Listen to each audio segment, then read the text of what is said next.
टक्के पडतात गेले कित्येक वर्ष 10वीतच बसलाय तू जेमतेम काटावर पाहतोय 35% बाकी काय नाही. तुम्हाला काय करायचंय तुम्ही तांदळात 40% पाणी टाकून गॅसवर ठेवा. 35 बरोबर 40 टाकूया.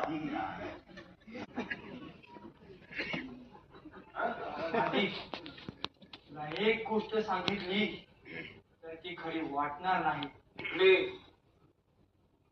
तुझा खरा बाप मी नाहीये.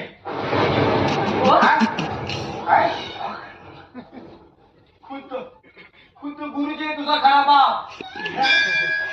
घंटा काहीतरी बोल नका हो. असाच घंटा नाच झाला होता. त्या दिवशी गुरुजी माझ्या